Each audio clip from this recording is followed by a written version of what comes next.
Welcome back to another episode of the notable prisons and the inmates that occupy them. I'm gonna need y'all to do something. Get your lighters ready. It's gonna be a good one. Also, y'all need to tap in with my Instagram in the bio. All that good stuff's down there. Okay, so this is a very interesting case because in this case, the alleged accused serial killer, he took his own life. Rather, he knew he did it, or he just felt the need, he wanted to go home. We'll never know. He wasn't convicted. But I will tell you this. I will tell you his story, and you guys can let me know what you think in the comments. So, Kenyel William Brown. He was a criminal and prime suspect in a series of murders which occurred in Wayne County, Michigan between December 7th, 2019 to February 22nd, 2020. On February 24th, his whereabouts was discovered, but during the arrest attempt, Brown shot himself in the head, right? He survived his injuries, taken to a hospital where he later died due to complications without regaining consciousness. The killings caused a stir both in the city and the entire state after it was found that Brown, a dangerous recidivist, worked as a police informant. So not only was he accused of being a serial killer, this man was a rat. Sammy the Bull, Tekashi 6ix9ine type rat. Let me give you a little bit more about this guy. So, he was born July 3rd, 1979, to a large family, several brothers and sisters. He spent his childhood and youth in the city of River Rouge, where he attended the local River Rouge High School. In his years, Brown, who was physically capable and athletically gifted, became a successful basketball player in his teens. He developed a drug addiction, which caused a drastic change in his personality between 1997 and 2019. Brown was arrested and imprisoned several times. So, let me give you a little more backstory about him. In August of 97, Brown was arrested on charges of attacking a person with a weapon. He was convicted and given a year imprisonment, which he served at the Wayne County Prison. He was released in 98, but rearrested the following March for illegally carrying weapons and resisting arrest. He pled guilty and was conditionally sentenced to 4 years. But in October 99, he was arrested yet again for illegal possession of a taser and attempting to sell it. After this arrest, he began to cooperate with investigators in a plea agreement, agreeing to plead guilty in exchange for testifying against other inmates. It's a damn shame.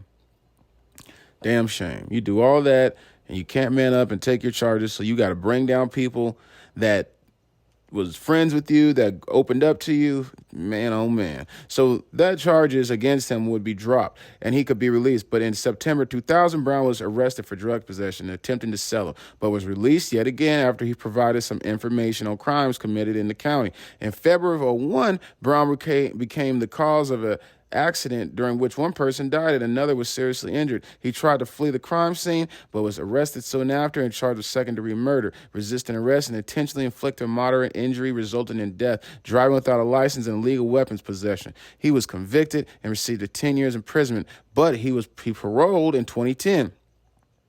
In June of 2014, Brown was arrested in Detroit for illegal possession of weapons. During his detention, he called himself and his dead brother's name and stated that he had mental disorder. In 2015, Brown was recruited by agents of the ATF and working as an informant for 5 consecutive years.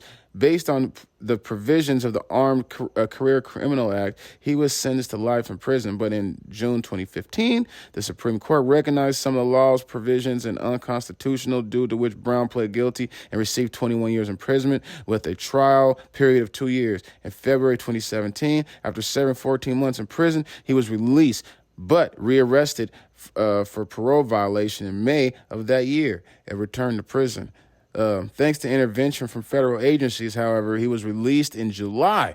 Over the following years, Brown repeatedly violated parole conditions, but each time avoided criminal liability due to his position as an FBI informant. So, about the murders that began December 7th, 2019, when Brown shot dead a 31-year-old Lauren Haddington in River Rouge. On January 30th, 2020, Brown visited some friends from his youth, 48-year-old Dorian Patterson and his brother Gerald, with whom he drank alcohol. After Gerald left the house and went to work, 52-year-old Kimberly Green and 44-year-old Clinton Smith came by the house. Late in the evening, a quarrel occurred between the pair and Brown, who proceeded to shoot and kill Green and Patterson, as well as non-lethally wounding Smith, who managed to leave the crime scene and report the incident to the police. Based on the testimony, and that Gerald Patterson, Kenyel Brown was put on the wanted list. And on February 18th, Brown shot and killed 49-year-old Gracious Woodyard in Highland Park while trying to rob him. 2 days later, 41-year-old Amir Thaxton was shot dead inside of his clothing store in Detroit, with his money, valuables, and caravan stolen after. Thaxton was familiar with Brown on the day of the murder. He was recorded visiting him on video surveillance, as well as his car, and on this basis became a suspect in the murder. 2 days after, Brown shot dead 36-year-old Eugene Jennings while trying to steal a car. According to the investigators, he was the last known victim. Yeah, this dude was a different type of level of crazy.